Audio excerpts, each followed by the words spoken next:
आपने कभी सुना है 14 लोक? ये कोई कहानी नहीं बल्कि एक गहरा आध्यात्मिक रहस्य है। हमारे ब्रह्मांड में कुल 14 लोक माने गए हैं, 7 ऊपर और 7 नीचे। ऊपर के 7 लोक, इन लोकों में आत्मा ऊंचाई की ओर बढ़ती है, ज्ञान, शांति और मोक्ष की दिशा में। भूलोक, ये वो लोक है जहां हम सभी मनुष्य रहते हैं।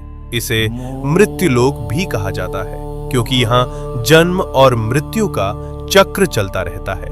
भूवरलोक, ये लोक भूलोक और स्वर्गलोक के बीच स्थित है। ये ऊर्जा रूपों का क्षेत्र है जो भौतिक और दिव्य लोकों को जोड़ता है। स्वर्गलोक, देवताओं का लोक, जहां इंद्र और अन्य देवता निवास करते हैं। अच्छे कर्म करने वालों को मृत्यु के बाद इसी लोक में स्थान मिलता है, जहां सुख, संपत्ति और आनंद की अनुभूति होती है।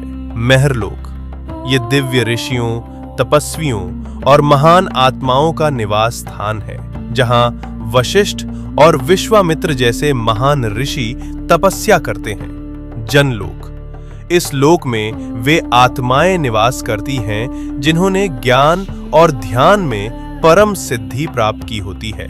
यहाँ के वासी ब्रह्मा जी की लीलाओं में लीन रहते हैं। तपलोक, अत्यंत शक्तिशाली तपस्वियों का स्थान, जो शरीर से परे केवल चेतना में स्थित होते हैं। ब्रह्मलोक, यह है अंतिम लक्ष्य है, जहां केवल सत्य है, मोक्ष है और ईश्वर का साक्षात्कार होता है। इन ऊर्ध्व लोकों में आत्मा का जाना मतलब है धीरे धीरे शुद्ध और जागरूक होना। अब बात करते हैं नीचे के 7 लोकों की।